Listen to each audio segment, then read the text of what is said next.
Radio.ie hosts the Irish History Show podcast because history matters.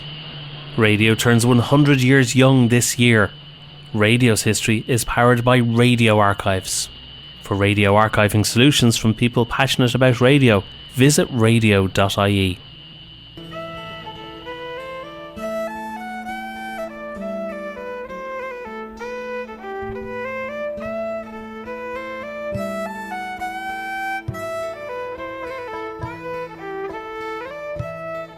Hello and welcome to the Irish History Show. My name is Cathal Brennan, and as always, I'm joined by my co-presenter, John Dorney from theirishstory.com. Radio.ie hosts the Irish History Show podcast because history matters. Radio turns 100 years young this year. Radio's history is powered by Radio Archives. For radio archiving solutions from people passionate about radio, visit radio.ie. You can follow us on Twitter at Irish History Pod, or on Facebook, facebook.com/The Irish History Show. If you get a chance, please rate and review the show on iTunes, Spotify, or whichever platform you get your podcasts on, as it really helps us and we really appreciate it. If you'd like to listen back to any previous episodes of the show, you can go to our website, irishhistoryshow.ie. Now this week, we were going to talk about Kilmichael and Tom Barry. So we decided, John, to pick a fairly uncontroversial topic to discuss. One that people don't really have strong views on one way or the other. Yeah. So, nice change of pace for us there. Nice change of pace. So we just had the 100th anniversary of the Kilmichael Ambush. And I nearly said, based on some of the coverage of it, the Kilmichael Massacre, as some people would say. But before we start, probably the most important character involved in all this is Tom Barry. Can you tell us about Tom Barry? Yeah, Tom Barry commanded the Kilmichael Ambush. At that time, he was the column leader for Cork No. 3 Brigade. He recently just been made the column leader. But before that, he served in the British Army from 1915 to 1918. He was served in Mesopotamia, what's now Iraq, as an artilleryman. So he joined the army at 17 and he operated an artillery piece for the Royal Field Artillery. He saw action at Samarra, Kut and Fallujah, so places that have seen action, in inverted commas, in more recent times. But British interest at the time was actually originally securing Basra and the southern ports of Iraq so that their oil fields in Persia wouldn't be under threat. And then they ended up moving further into Iraq. A whole load of them got stuck at the city of Kut or Al-Kut, mostly Indian troops, but they were cut off and surrounded. And what Barry was involved in was an attempt to relieve them. And that came to grief. The garrison had to surrender. It was almost like the Singapore of World War I, actually. But then, he was involved in subsequent advances. They did, in the end, push the Ottoman Turks way back. They took over Baghdad and all the way up to the north of Iraq, when the war finished. But Barry, by that time, had been pulled back to Egypt. He was garrisoned in Egypt. He was supposed to be sent to the Western Front, but the war ended before he got there.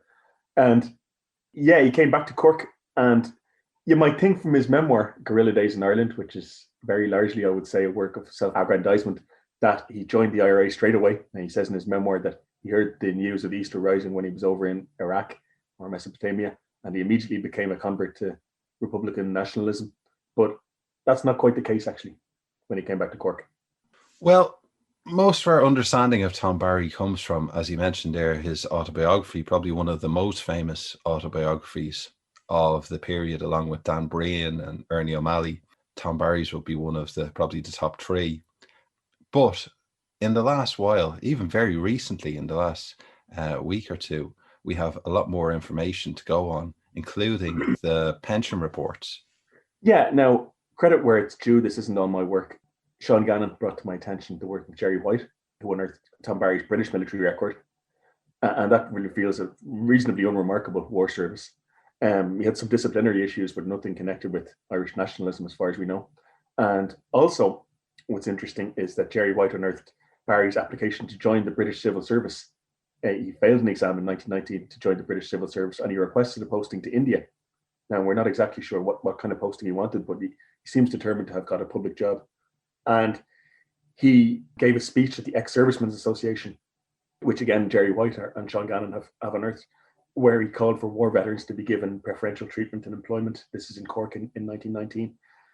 And he was secretary of the Ex-Servicemen's Association. So that's one part of the story, and you won't find that obviously in guerrilla days. Secondly, his IRA military pension application, which dates from 1940, so a long time after events, has recently been digitized and released. And all credit here to the Irish Military Archives and to the Military Service Pension Collection, who've done unbelievable work in getting us these sources. But Barry's pension file from 1940 is 245 pages long. It's almost bigger than guerrilla days, and it's probably a lot more informative in many ways. Because to get a pension, Barry claimed from the very start, from August 1919 up until the end of the Civil War, December 1923, he claimed an A pension. So, the IRA officer, top-ranking IRA officer for the whole time. Now, the pension board didn't believe him. And so they grilled him. They brought him in for interview 3 times. They brought in all his references, and they brought in other guys who had been there to see if they could verify his testimony. So it's incredibly detailed, and it sheds an awful lot of light on events. Well, we should put it in context as well that at the start of 1919, you have the first meeting of the Dáil that's based on the end of 1918, the general election, where Sinn Féin sweep the boards really and get 73 seats out of 106, and they form their own independent legislature in Dublin. But at the same time, you have a huge number of returning ex-servicemen who had fought in the First World War. And it's not clear that all of these ex-servicemen are loyalists or unionists or opposed to the new dispensation, the new republicanism that's growing in Dublin. And that's a very interesting situation, especially in places like Cork, where you have large numbers of returning ex-servicemen and you have British soldiers and RIC and auxiliaries based in Cork. One of the interesting things, actually, it's a kind of a tangent to the Tom Barry story, but an interesting thing is that, around 200,000 Irishmen served in the war. Between 30 and 50,000 lost their lives in the war. So you'd have expected around 150,000 to come back, but actually the number that came back was under 100,000. So I do wonder what happened to the rest of them. Maybe they settled in Britain or elsewhere. However, to answer your question, you have a large number of recruits going back to places like Cork, where there's heavy recruitment, and Dublin, and obviously, and the north, but obviously other towns as well, like, Curtis and Clonmel, typical recruiting grounds. And it's not entirely clear at first what way their loyalties will go. An awful lot of them attend, for example, the First Armistice Day, as Barry does himself, where the Union flag is raised and where God Save the Queen is played and so on.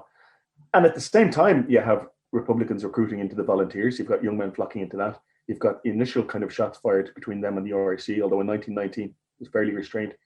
By early 1920, you have war veterans brought in to the police, mostly from Britain, the Black and Tans as we know them, and later in the year, the Auxiliaries, later in 1920. So it's a combustible mixture, yes. And while the war veterans had military training, and many of them would have been Irish nationalists by tradition and by upbringing, generally speaking, they weren't trusted by Republicans. What you really find, which is surprising when you dig into the statistics, is there's actually statistically very few war veterans in the IRA. Like, you would have expected them to recruit a lot more, but actually they're of the order of 5 to 10% of the IRA, really small percentage.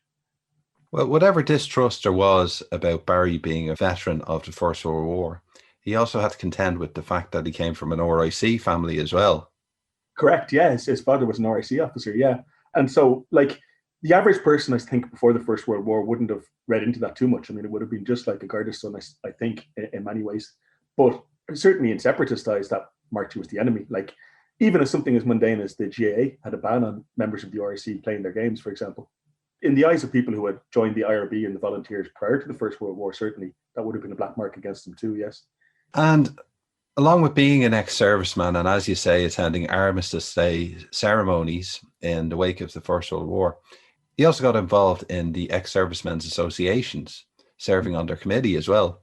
He did, exactly, in Bandon, which was not quite where he was from. He was from outside of Bandon, but his nearest town, Bandon. He was the secretary of the ex-servicemen's association, which was headed by the Earl of Bandon. And the Earl of Bandon was, a hardcore unionist, actually, which probably wouldn't surprise us too much, I suppose. It was an associate of the Earl of Middleton, which is the next parish over, which, as you know, Cathal, you researched this, the Earl of Middleton was the head of the Southern Unionists. And even some of the people who didn't like him in the IRA, like Ted O'Sullivan, who seems to have really disliked Barry on a personal level. But Ted O'Sullivan said to Ernie O'Malley in later years that Tom Barry, when he came home from the war, was not only associated with the ex-servicemen, but with an organisation called the Anti-Sinn Féin Society, which was some sort of loyalist organisation in West Cork. There's all kinds of controversies about what they did in later years, but it was a name really for militant loyalists. So it appears then on that reading that Barry comes home from the war and all he wants to do is get public employment in the British Empire again. And the fact that he can't get that, the fact that he fails the exam, doesn't get posted to India, that turns him into a rebel. But Barry, in his Irish military pension, has a whole different story. And this lies at the heart of a lot of the disputes when Tom Barry actually got involved in the IRA. And it may not seem like a big deal to say he got involved in this month or a following month or a couple of months in between, but it does have a big bearing on his career in the IRA during the War of Independence. Yeah, I mean, given the evidence that we have and the evidence as it's been presented, the first thing is Barry came home from the First World War and he was a committed separatist. That's in guerrilla days. We can pretty much kind of discount that, I think. Second version is he comes home and he's a loyal veteran and he's in the Ex-Servicemen's Association and he speaks for them actually at public meetings and he's the secretary of the local branch. And so he becomes an IRA man because he feels rejected because he can't get into the civil service and so on. And because of the ex-serviceman was killed by British troops. Now that's the second version. But the third version, which, and I think the truth lies between versions 2 and 3, is Barry's version, which he gives to the pension board. Because in guerrilla days, he doesn't talk at all about that, about coming home to the ex-servicemen and so on. Barry's version to the pension board is he applied to join the volunteers as soon as he got back to Cork. This has been corroborated by an unfriendly witness, so I'd say it's true. So Florrie O'Donoghue in Cork City, who was the intelligence officer for 1 Brigade, which is in Cork City, says, yes, Barry came in to meet him in August of 1919 and asked to join the volunteers.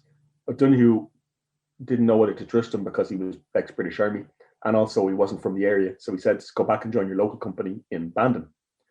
And what Sean Buckley, who was the intelligence officer in Bandon, or in that battalion, said, and the battalion of that brigade said was, yes, I took Barry on and he did intelligence work for me, but we couldn't have him openly in the volunteers because he was infiltrating the Ex-Servicemen's Association for us. He attended their convention in Dublin and he wrote a report for me and for Charlie Hurley, who was one of the heads of the brigade at the time. And so that appears to square the circle. I say, okay, well, I mean, that makes sense now. So Barry was only pretending to be a loyal veteran. However, when you start to look at the chronology, this falls apart because Barry says, yes, he attended the ex-servicemen, he was reporting back to the IRA. He says he was also associating with British officers in the hotels in Bandon, drinking with them and getting information out of them and passing it to the IRA. And he said when he was found out, which he puts at October 1919, they beat him up. He said, I took a hiding. And that finished him with intelligence. Now, that doesn't square what he did, what's in the public record, because he spoke at a meeting in Cork City of veterans in November 1919, and he applied for the posting to India in February 1920. So it's probably truer to say, first of all, that he was wavering in his loyalties. He did have Republican sympathies. I don't think that he joined the IRA at that date. And the reason I don't think that is because the man who was the head of the brigade's recruitment, Liam Deasy in the pension, and Flor Begley, said, no, that's not true. That's just not true. We knew Barry was associated with Sean Buckley. We knew he was talking to Sean Buckley, who was an intelligence officer in IO, but he wasn't an IRA member until the second half of 1920. So it looks as if Barry's route is a lot more tortuous. And what's possibly the tipping point is something that Jerry White again uncovered, which is that Barry's last act for the Ex-Servicemen's Association was in July of 1920, when he acted as guard of honour for a man called John Burke. And John Burke was a former Munster Fusilier who was killed in a riot with the British Army in Cork City in 1920. It was bayoneted. And there was a big demonstration of ex-servicemen who marched to the garrison and they apparently smeared blood on the gates, or so the story goes. But Barry, could well have seen this as well. This is the final nail in the coffin. This is how veterans are treated. They're bayoneted in their own city. Why is it a big deal? Well, it's probably a big deal because Barry went out of his way to deny it so much that this was the case, that he was wavering in his loyalties, and that one thing might have pushed him over the line. It's also more interesting now that we have more evidence, I think. It shows the kind of choices people might have had to make in early 1920. Well, whatever date he did eventually join the IRA, he did become quite a prominent member in Cork, probably the area in Ireland that was seeing the most intense fighting during the War of Independence. Yes, and very localised, like West Cork as well. Liam Deasy, again, who doesn't seem to have cared for Barry all that much as a person, nevertheless says that he threw himself into the work, the training, with an astonishing dynamism. So, Barry had military training. The volunteers, this is second half of 1920. Now, by this point, we're in a guerrilla war. They need people with military training to train them. And Barry immediately proves himself through his commitment and his skills, actually. Now, one of the kind of puzzles that's remaining about this is Barry wasn't an infantryman in World War One, let alone an infantry officer, let alone someone trained in special operations or anything like that. He was just a gunner. All he'd done in the war was operate an artillery piece, to the best of anyone's knowledge anyway. And yet Barry had this special aptitude for guerrilla warfare, for small unit tactics, for boldness, you might say, and also for ruthlessness. Now, Barry's memoir, which we've talked about, and it's so famous, it possibly has inflated a little bit the reputation of 3rd Cork Brigade, West Cork, at the expense of the other brigades in Cork, because there was as many casualties on both sides in 1st Brigade in Cork City, and not so much in East Cork, but certainly in Brigades 1 and 3. And Barry wasn't the only officer. There was also company attacks, which Barry had nothing to do with in West Cork. But certainly, yes, I mean, Barry commanded the largest actions in West Cork and possibly in all of Ireland during the War of Independence. There's probably a term we should explain to people who haven't heard it before, and that is flying column. So when people see flying column, what does that mean exactly? Yeah, this is a tactic that the IRA kind of stumbled across in the late summer of 1920. So just to explain the way the IRA was organized, so it came from the Irish Volunteers. Each locality had a company. The company was part of a battalion. It was typically 6 to 8 companies. You might have 100 men in a company, but it very much varied. It was organized in this kind of hierarchical regular army imitation, let's say, which wasn't at all suitable for guerrilla warfare. When the guerrilla war starts, and really, for my money, it starts in early 1920, when the IRA's leadership in Dublin, Mulcahy and Collins, ordered them to start attacking barracks, and police barracks get attacked, they get burned down. You have kind of opportunistic attacks on the police and to a lesser extent to the army, mainly trying to take their arms. And it's mostly this local company thing, or occasionally they're like the officers of a brigade who might be the most committed. The British fight back, of course, in the summer of 1920. They send in, from early 1920, but especially from the summer of 1920, they send in the Black and Tans, the war veterans, recruits into the RSC. They send in the Auxiliaries, who were an adjunct to the RSC, heavily armed. They're ex-officers from the war.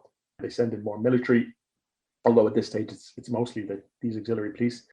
And so life becomes much harder for the IRA. They start to get beaten up. They start to get arrested, killed. The leader of 3rd Brigade, Tom Hales, for example, who didn't like Barry and apparently didn't want to recruit him, was arrested and he was tortured by the Essex Regiment in West Cork. His fingernails were pulled out. That's what you're looking at. Other people were killed. And so a lot of men had to go on the run. You also needed to have like a small group of well-armed men. Remember, the IRA had very few arms. You needed a small group of well-armed men who could operate in a brigade area. So like the brigade area in West Cork is quite large. You're probably looking at in excess of 1,000 members on the books, but you need a much smaller group, a group of less than 100 who can get the arms together and who can carry out actual attacks on these kind of toughened up Crown forces. And that's what a flying column was. Now, in theory, a flying column was a full-time unit. It was a paid unit. In Dublin, the ASU, which is in the IRA, the flying column was just a nickname. The term was active service unit, ASU. In Dublin, the ASU was paid and so on.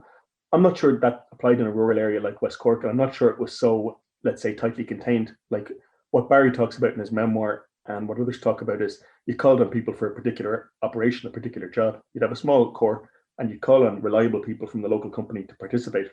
So I think it's a bit more fluid than we think, but a flying column is a mobile group that would gather together, bring arms out of dumps and go on what they called a job, like a military operation.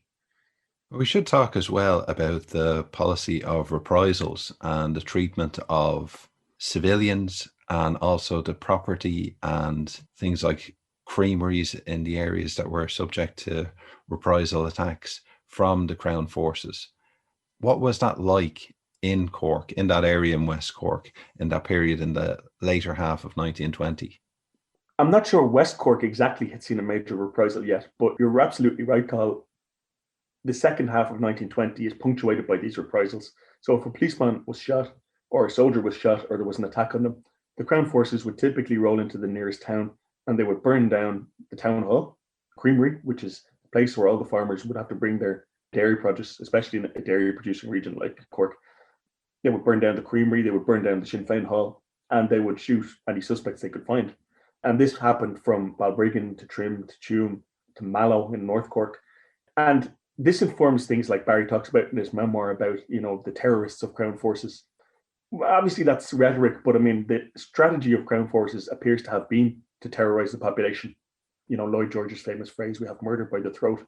It appears to have had tacit sanction that the Crown forces were going to carry out these kind of collective reprisals, burning down houses, burning down buildings, shooting suspects, also kind of shooting randomly at civilians. Like, for example, in County Galway, there's a young woman, Ellen Quinn, who was sitting with her baby on a wall, and the auxiliaries, I think, rolled past and just fire randomly and shoot her dead. So, you know, when civilians see a convoy of auxiliaries or RIC black and tans approaching, they run away because they don't know what they're going to do. So there's this climate of fear. One of the things to mention is the week before Kilmichael, Michael Collins had his counterstroke against this at Bloody Sunday in Dublin. So, you know, the standard narrative is that it's part of the intelligence war and he's wiping out British agents. And that's true. But it's also this thing of, like, let's say, rebalancing the balance of terror. So who are people going to be more afraid of, which is kind of the way, unfortunately, these kind of conflicts work. Well, the auxiliaries in particular seem to have had an air of invincibility about them, that they were really having a serious effect on the IRA and the morale of the local population. So we could probably get into now Kilmichael itself and probably the effect that this attack had on the perception of the auxiliaries as a fighting force. Yeah, well, just before we get to Kilmichael itself, we should mention who these particular auxiliaries were. So this was C Company, or a section of C Company of the auxiliaries, which was based in Macroom Castle, technically outside of 3rd Brigade. It was in one brigade area in Cork. Now, C Company had been raiding. They'd taken over from regular soldiers, actually, from the Manchester Regiment. And they appeared to have overawed the IRA in the weeks and months leading up to Kilmichael, because it had been quite an active area. There'd been an ambush on British troops, which Barry was involved in at Turin, although not in command. But the auxiliaries were much more aggressive than the regular soldiers. They were motorized, they were heavily armed, and they do seem to have overawed the local IRA, at least temporarily. The auxiliaries of C Company were all veterans of the Great War, like Barry. Quite a few of them were veterans of the Air Force, actually, but some of them had been gassed in the war and so on. Their war experience had been quite full on in terms of combat. They apparently had only killed one local man, though, so far. Now, it doesn't excuse that, but what happened was one of these typical things where they pulled up in a rural area and a man was working in the fields and he ran away, quite understandably, and they just opened fire and shot him in the back.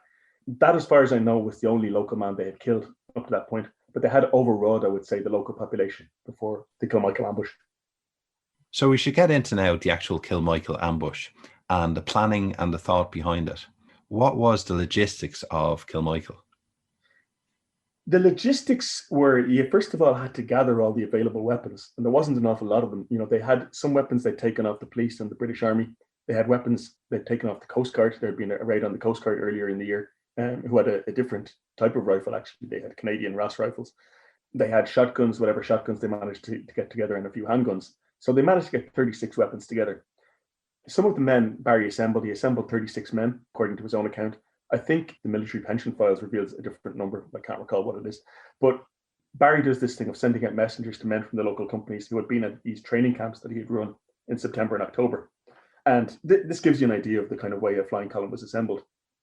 The guy was at home, or he was on the run, depending.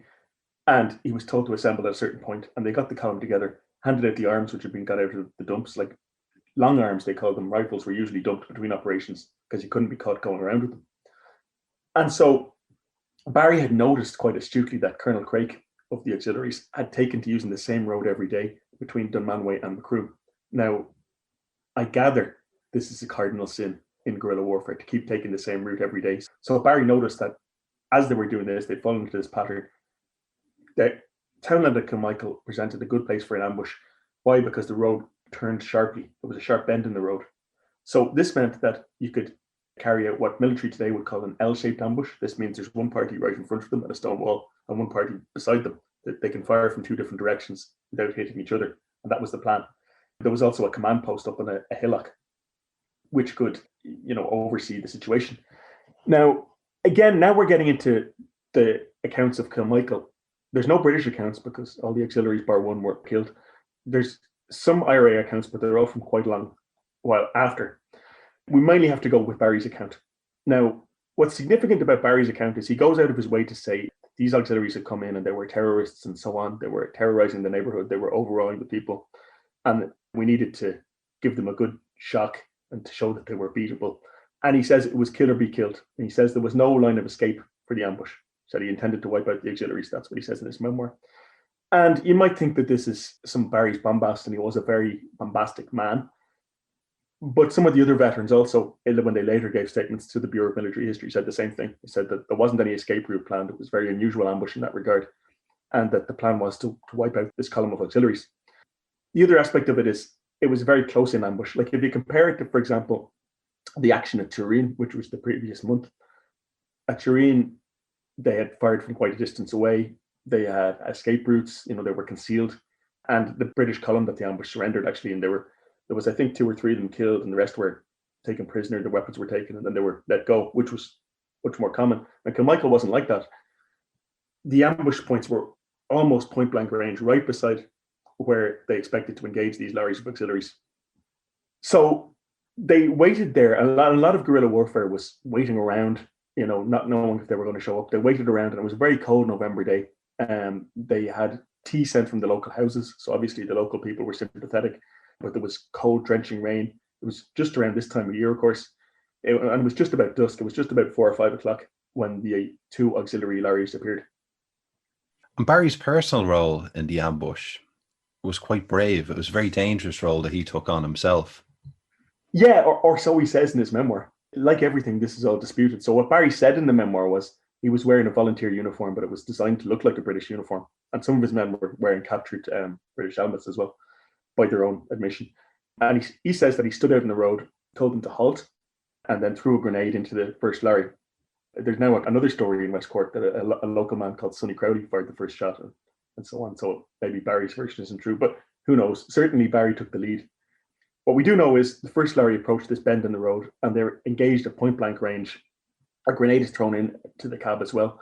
The driver was killed immediately, and the auxiliaries in the first lorry appeared to be wiped out very quickly. So the bomb went off in their carriage. They were engaged at really close range, 4 or 5 yards. Barry says in his memoir they were killed in the end using revolvers, butts, and bayonets, as well as bullets. So, right hand-to-hand combat. And the second lorry, meanwhile, behind them had been engaged by the other party, which was, as I said, up on a hillock. This lorry had a little bit more time to react, so they managed to get out of their lorry, and they were engaging the IRA from the roadside. A number of the IRA in the second party, 3 of them were shot and killed, or 1 fatally wounded, a couple of others wounded as well. So it's quite an intense firefight. But then Barry brought the first squad, the squad that had wiped out the first lorry, to bear in the second one. And at this point, the auxiliaries were pretty much finished because they were caught in a trap between 2 fires. Well, this is probably the point where we get to the very, very contentious and controversial aspects of Kilmichael, and something that is still hugely debated, and books are being written about it up to the present day. The idea of the false surrender. Yeah, so before I get into detail, I'm going to just give my opinion on this, right? So Barry says in his memoir that they shout out to the auxiliaries, "Do you surrender?" And they said, "Yes, we surrender." And they threw down their arms, but then they pulled out their revolvers and they shot dead 2 of the IRA men. I don't believe that to be the case. I don't think that's an accurate representation of what happened, because this is very close quarters. The auxiliaries are facing life and death. They're separated from each other. They're lying on the roadside. Now, the idea that they could get together in some sort of huddle, like a football team before a match, and say, "Oh, let's do the false surrender trick," no, it's ridiculous. That wouldn't have happened.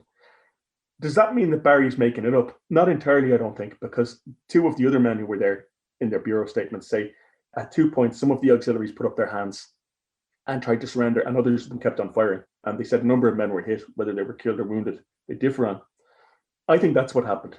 I think, you're in a terribly confused situation. Some of the auxiliaries tried to surrender to save their lives, and others kept on firing, is what I think happened. Now, what Barry says is, after that point, he said, "We're not taking any prisoners." And he said, "I had seen enough of their false surrender tricks," and I said, "Keep on firing and don't stop till I tell you." Again, that's not what happened, because it's contradicted by a lot of the other accounts that were there. So certainly there was a number of attempts, by some auxiliaries to surrender. There was confusion and attempts to surrender, yes. A number of IRA men seem to have been hit as a result, yes. But we know the number were taken prisoner and that they were killed then. We have that from the testimony of the men who were there. We know that the other auxiliaries, when the IRA moved in to the ambush spot, were lying wounded. and they were killed. Some of them appeared to have reached for their weapons while lying wounded, and they were bayoneted and killed. Others of them were found by the autopsy with a shot through the ribs under the armpits, which means that they were shot with their hands in the air. So we know that they attempted to surrender and were then shot. You can take it a number of ways. We might go into why this might have happened, but I'm pretty sure that Barry's kind of clean account, where there's a very clear sequence of events, there's the attack, there's the false surrender, then there's no more prisoners taken. I don't think that's what happened. I think it's a lot messier. And we know for sure that a number of auxiliaries were killed while wounded or while trying to surrender in the final stage of the fighting. As you describe it there, and as we can imagine as well, with so many people in the middle of a firefight, everyone is at such close quarters, people are being killed. Why do you think there was such a necessity to describe the situation in the way that participants had, including Barry afterwards, that you had this idea of a false surrender, and obviously the IRA volunteers had been shot after this point? Why not just say that it was a very confused and dangerous situation and people got killed and it couldn't be a clean fight? Well, I think it's because of the propaganda war at the time and how it seeped into later tellings. So what the British account of the event was, the British, I think, military reinforcements or auxiliaries came on the scene after, and they found all these broken bodies, and they'd been shot multiple times, clubbed in the head with rifle butts, some of them. And according to another testimony, a local farmer had actually driven his cattle over the site after. That would have further disfigured the bodies. So the version the British released was that the men were massacred and they were hacked to death with axes. And it was a brutal massacre. And there was this implication that the IRA had worn British uniforms and tricked them, and they had disarmed them and then killed them all with axes. So they were reacting against that, I suspect. Barry wants his version to be the opposite of that, that it was the enemy who were the deceitful ones, who broke the laws of war. Well, in terms of public morale for the Crown Forces and the British government, this comes very soon on the heels of Bloody Sunday and losing so many British officers and intelligence officers in Dublin. And we had the ceremonial aspect of the big funerals in London and bringing the bodies home from Dublin. What effect would Kilmichael have had, not just on British public opinion, but on the morale of the IRA as well? Yeah, it was a massive morale boost for the IRA. And, in terms of, as we said, the auxiliaries hadn't been taken on before. They had been overawing IRA to a certain extent. And the fact that a column had been totally destroyed of auxiliaries. So there were 17 auxiliaries killed at Kilmichael, and one left for dead. One actually got away and he was found by a local IRA company and killed. But effectively, there was a column of 18 auxiliaries just wiped out. So it showed what could be done, I suppose, by this new flying column tactic. In terms of British public opinion, yeah, you're right. And just like the men after Bloody Sunday, the coffins are taken, draped in the Union Jack, and they're, ceremonially brought through Dublin port and brought back to England for big, lavish funerals, which is one of the aspects of events in Ireland. So, for example, at the end of this period, after the treaty was signed in the debates in Westminster, I think, and this is from Ronan Fanning's book, The Fatal Path, there was a question asked, how many British servicemen have lost their lives in Ireland in the last few years? They rummaged through the figures and they said, yeah, it's about 500. That's lower than the figure we have today, but it's the figure they had. And there was kind of contented sighs all around the House of Commons. They said, only 500. That was nothing but a bad morning on the Western Front. But what's different is that, every death in the Western Front wasn't reported. You didn't see all the coffins filing back. So the moral effect of it was different. The conflict in Ireland was very different in that respect. It was a propaganda war. The Kilmichael Ambush was a big blow in the propaganda war. And what it showed as well was that the IRA was becoming a serious military force, not just, if you like, terrorists or gunmen, but also, quite capable guerrilla soldiers. Well, that's the thing as well. The portrayal of the IRA as bandits, undisciplined, incapable of launching serious military attacks. Kilmichael sort of put an end to that concept, didn't it? It did, very much so, yeah. One of the reasons I think that we're discussing it as well is obviously we had the 100th anniversary there recently, but about 15 years ago, probably a little less than 15 years ago, this became a major issue as well, and what we could call the evolving history wars in Ireland and the whole concept of revisionism.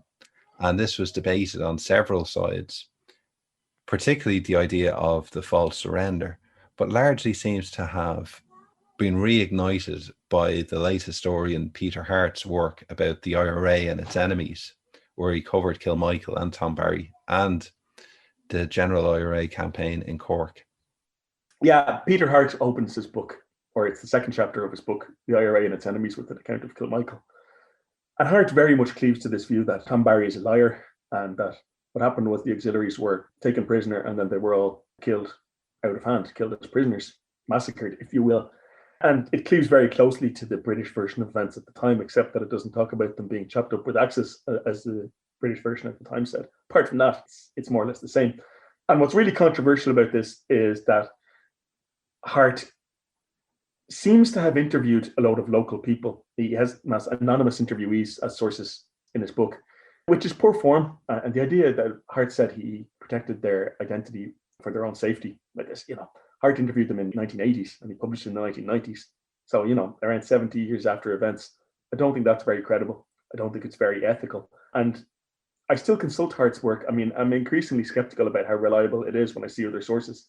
For example, he's a lot of very nice quotes when I was looking at the ones about Tom Barry in his early life. One saying he could have gone either way in 1919. Now, maybe that's true. We have evidence, that might support that. But it's an anonymous quote.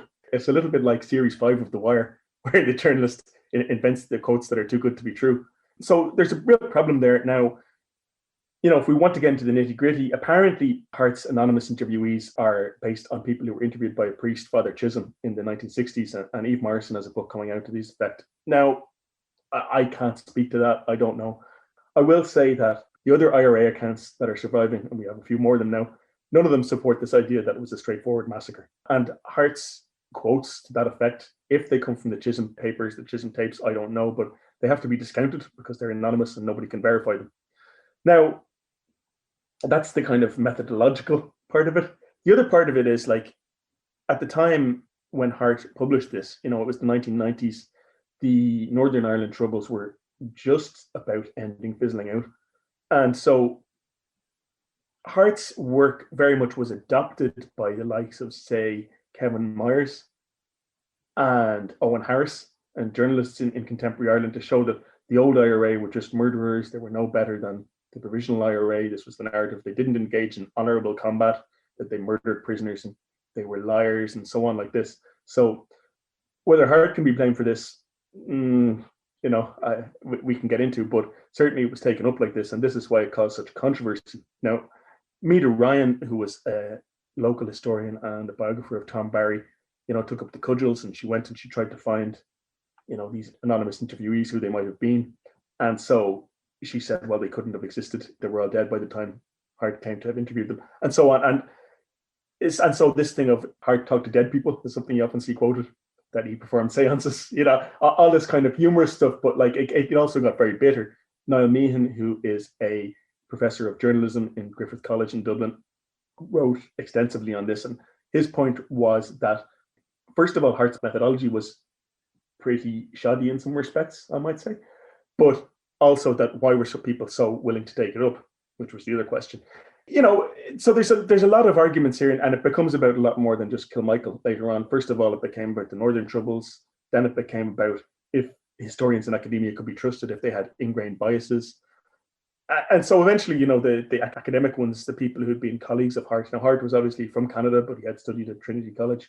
The likes of Eve Morrison has kind of fought back. And what Eve Morrison, who has a book coming out about Kilmichael, who has done very good work at oral history, what she would tell you is that the essence of what Hart said is vindicated by the discovery of the Chisholm tapes, and that Meada Ryan's list of who was at Kilmichael was too narrow, and that might be true. I await Eve Morrison's findings, but it became a debate about things that weren't really about Kilmichael at all, eventually, I would say. Well, if people can remember back, I think it was 2005, 2006 when this really kicked off. And as you mentioned, there's people there like Niall Meehan and Meada Ryan. Also, John Regan got involved as well, and another group called the Aubain Society was heavily involved. But it really got to the point where people were looking back at Peter Hart's PhD, which formed the basis of the IRA and its enemies, and going back through the footnotes and trying to compare them. And a lot of the interviews that you claim to have spoken to, people were saying, were they really the same people who were there, and trying to test the accuracy of the statements. It got into as well the whole idea of the killings in Dunmanway, where the 10 Protestants had been shot during the truce period, and the whole portrayal of Cork republicanism and in a wider sense, like the IRA campaign, as sectarian, that this was a sectarian conflict at its heart in the South. And there was obviously a huge amount of pushback against that from historians and also, I won't just say Republicans, but, you know, people who found that concept insulting and inaccurate. And I wonder, will the 100th anniversary and Eve Morrison's new book, will that reignite some of these debates again? Because people can still find them on the History Ireland website and on different places online, the correspondence related to it. Yeah, I mean, the sectarian debate is a different debate, I think, than Kilmichael in a way. I mean, Kilmichael is not about sectarianism, no matter what way you come at it. Kilmichael, I suppose, is about which version you believe you can trust, and about, I think, in a sense, and the reason that people like Eve Morrison, who was not a revisionist by any inclination herself, get so exercised about it, is this suggestion that historians can't be trusted and that they're all biased, they're all infected by pro-British revisionism at Trinity College, you know, this kind of thing. The sectarian thing is a wider thing. It is more important in terms of debating what went on at the time. I mean, in fairness to Peter Hart, and the more I go on and the more sources I see, the more critical I would be, to be honest, of Peter Hart. But in fairness to him, he did bring up this question, and it is a real question. Like, who had heard before of the 14 people killed in and around Dunmanway in April 1922, all but one of whom were Protestants? Only for Peter Hart brought it up in a chapter of his book. Now, does that mean I agree with this conclusion that he says? Hart tended to these very glib kind of generalizations. These men were shot because they were Protestants, he wrote. I don't quite go for that, and I don't go for the fact that the War of Independence was at heart sectarian. I think that was an element of the background music, if you like, that it played a part, but it certainly wasn't the central part. The other thing, though, is, yeah, you know, what it comes down to, again, when you talk about debates like Kilmichael, is it comes down to who gets to speak with authority, right? So if historians can't be trusted, and people like the Albanian Society, you know, would say this, you know, they're all biased and they're all pro-British and so on, then who gets to speak? And there was this thing of, well, local people will get their own history and so on. I guess where it gets very problematic, you know, to use the fashionable word today, is that people start to say, well, I don't like what you're saying. You know, I don't like your pro-British bias, so I'm going to go and get my own version, and that's what I believe. And I'm going to call you a liar because I don't like what you're saying. And at its boldest, kind of on the internet, on Twitter, that's what you can get to. And that can become a problem as well. Maybe we might finish by talking about Tom Barry and his career after Kilmichael.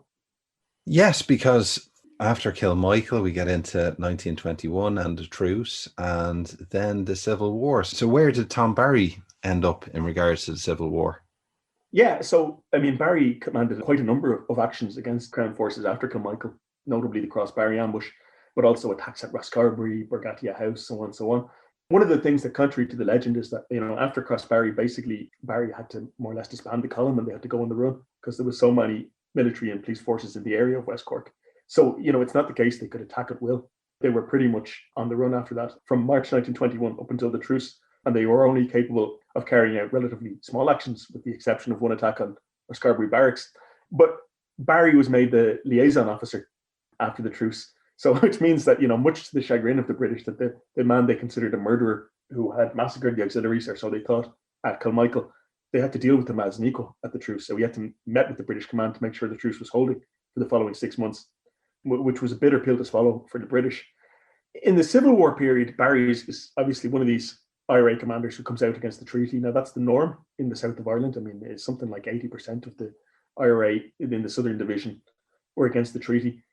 And Barry is eventually elected onto the executive, and he's involved in not occupying the forecourts, but he's at the forecourts and that faction which wants to provoke a new war against the British that's going to bring down the treaty, either by attacking the British garrison in Dublin or by attacking across the border into Northern Ireland. You know, Barry's youth, I think, and his impetuosity, which were such an advantage as a combat leader, were no good at all, I think, in a situation where you had to make politically strategic decisions. So Barry talked about, why don't we bring all the Munster IRA to Dublin and crush the provisional government, you know, which was the pro-treaty government, and then we'll take power in Ireland. You know, it's not a very good suggestion. I mean, even if the IRA, you could maneuver the IRA like this, like a regular army, the British would crush them through superior weight of numbers. The British had 6,000 troops in Dublin to start with, and plenty of artillery and tanks and air power, and it would have been a massacre. In the Civil War, Barry was arrested trying to get into the forecourts after it was attacked, apparently dressed as a nurse. Imprisoned at Gormanston, he escaped, he got back, And what's very interesting reading his pension application is how badly he fell out in the latter stages of the Civil War with the IRA command. Now, again, I think it goes back to his personality, his kind of bombastic personality, inability to take criticism, but also his youth and proposing things which were kind of mad in some ways. So, I mean, Barry did carry out a number of successful actions in the Civil War. He took towns in Cork, Ballineen and Enniskeane. He took Carrigan-Sur in County Tipperary. He took a number of towns in County Kilkenny. So, again, as a combat commander, his record was very good. But he was proposing things like, in the spring of 1923, he was proposing that it had been such a bad fight and such a lackluster fight by the IRA, 200 of them should go up to Dublin and take over some buildings until they were wiped out, and then they could surrender with honour. And he proposed this at an IRA executive meeting, and this is discussed in his pension file. And you can imagine them looking at him saying, so you want 2 of us to go to Dublin, and by your admission, half of us will die, and the rest of them will then surrender and give up their arms, and that'll be the end. And he goes, yes. And they go, why? And he goes, well, that would be the honourable way out. It's that stuff. And then he's at executive meetings, again, as a 24-year-old. He fell out very badly with Liam Lynch, wasn't talking to him by the end. He wanted Lynch to call off the Civil War, which maybe was sensible, but I think his way of going about it wasn't very diplomatic. And then after the dump arms order in May 1923, he had a blazing row with Frank Aiken, who took over after Lynch was killed. And he wanted apparently to surrender arms at that point to the Free State government in order for the Civil War to end, because after the dump arms order, the IRA were still getting arrested and they were still getting killed in some cases. And Barry wanted to surrender all the IRA's weapons. And for that, he was forced to resign from the IRA executive. And there's this big dispute in the pension file over whether he resigned from the IRA. But Frank Aiken, who was the chief of staff, maintained that he was effectively kicked out of the IRA in July 1923. He was arrested in December and he did some time in prison, and he wasn't released until 1924. Well, I don't think he was active at all really in the 1920s. And I was talking to Brian Hanley about this, and there was a big roundup of IRA suspects in 1931 by Ono Duffy, the Garda Commissioner, just before the election of 1932. And Barry wasn't anywhere on any list. He wasn't active at that time. And he seems to have rejoined the IRA in 1932 after Fianna Fáil came to power. And he seems to have advocated cooperation between the IRA and Fianna Fáil.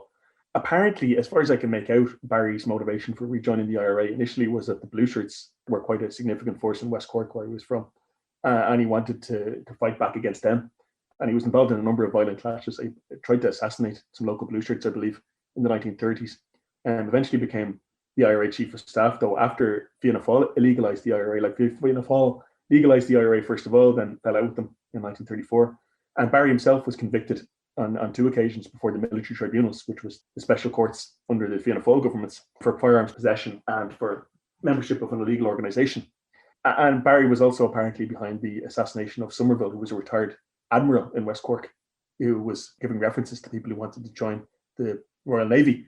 So he apparently, and this is going on Jerry Shannon's article and Sean Russell, apparently did not agree with the proposal for a bombing campaign in England, which Sean Russell was behind. And so he resigned over that. Barry favoured some sort of action in Northern Ireland. But he resigned from the IRA in around 1938. And 2 years later, he ended up applying for a military pension and briefly joined the Irish Army, the Irish State Forces, in the emergency during the Second World War. So never a dull moment, really.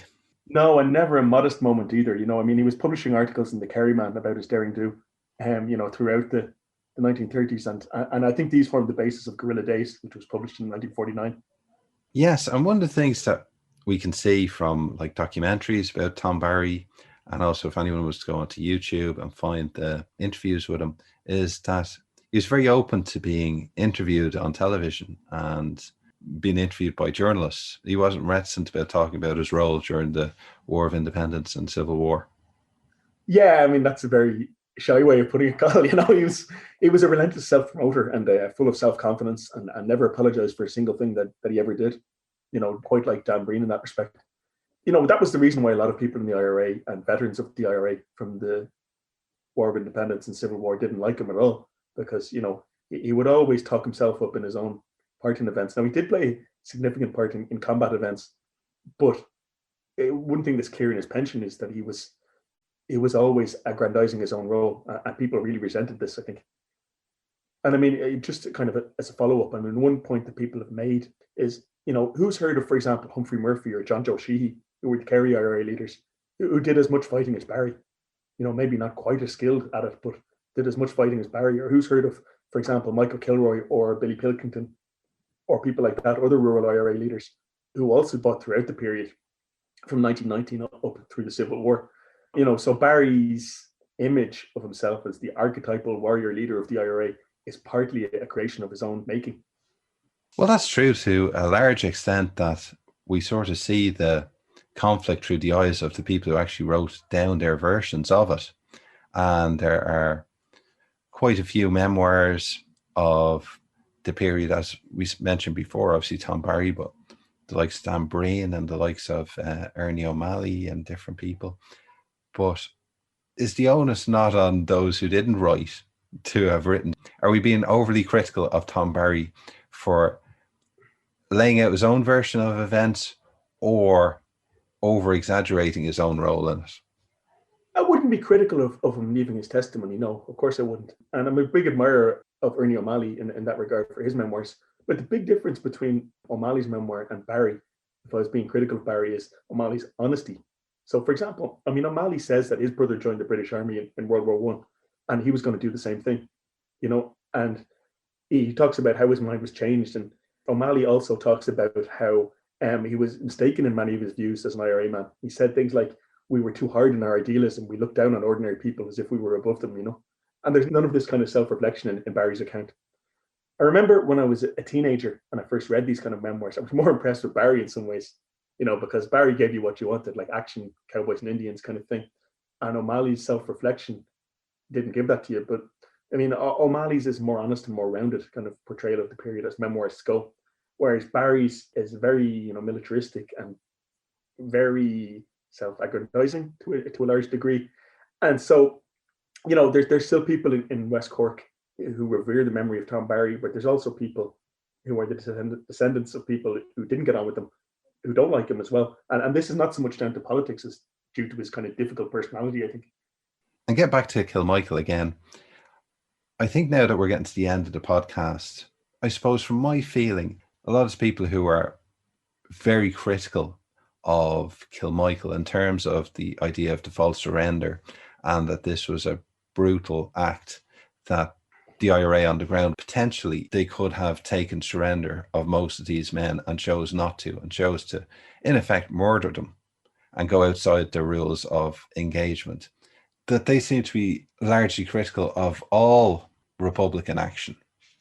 That whereas what we're doing today, in terms of really going into the details of the Kilmichael ambush, we're not necessarily taking a moral view that it shouldn't have happened, or that Republican violence in general was wrong. Republican violence happened in a political context, and it was to achieve a particular political goal. And I would say in this respect, it's a better claim to morality perhaps than the massive slaughter of World War One. No one can really figure out what was the objective, even at the highest levels. In terms of the actual violence, it was a very brutal event, and prisoners and wounded men were killed. And, you'd find that hard to defend. The only point I'd make is that this is very atypical of IRA actions. The typical IRA ambush that came off successfully, prisoners were taken, their weapons were taken, they were sent off, then they were released. And that was much more common than the killing of prisoners. So Kilmichael was very atypical in that regard, although there was one or two other similar incidents. Well, judging by the reputation of the Auxiliaries and the Black and Tans, they probably would have felt that it was a fight to the death one way or the other. It was a killer be killed engagement. Yeah, we'll never know exactly what happened to Kilmichael. It was all over in a few minutes, and there was only 40 odd survivors, if that. Like Barry's figure again is 36, and it was terribly confused. The adrenaline would have been sky high. Who knows what happened? There was some sort of confused surrender, we can say that with a fair degree of certainty. John Keegan, in his book The Face of Battle, which is a groundbreaking book on how war might have been experienced by an average soldier back in the 1970s, talks about a lot about this act of surrender in World War One and elsewhere. And he says very commonly where there was an act of surrender and then as appeared to have gone back on, prisoners were then killed, because what you're doing by surrendering is you're giving up your ability to kill the enemy. You're asking for their protection on the basis that you're no longer a threat. If you still present a threat and then you try to surrender, you're quite likely to be in trouble. He talks about an event where Australian troops, I think, were being fired on by a machine gun in 1917. A white flag was shown in the pillbox, then the machine gun continued to fire. And afterwards, when the Germans tried to surrender again, the British or Australian troops said, too late, chum, and they bayoneted the Germans. So, these things happen in war. It's more a feature of man's inhumanity to man than a political question, I would say. Well, thanks very much, John. And if anyone would like to read more about this, John has recently written an article for theirishstory.com about Kilmichael and Tom Barry's pension applications, which is well worth a read. So that was John Dorney. And if you would like to listen to this or any previous episodes of the show, you can go to our website, irishhistoryshow.ie. You can follow us on Twitter @IrishHistoryPod or on Facebook, facebook.com/The Irish History Show. And if you get a chance, please rate and review the show on iTunes or Spotify or whichever platform you get your podcasts on. It genuinely really does help us, and it makes more people aware of the show and makes it more available. So we really appreciate that. So on behalf of myself, Cathal Brennan, and my co-presenter, John Dorney, until next time, thank you very much for listening.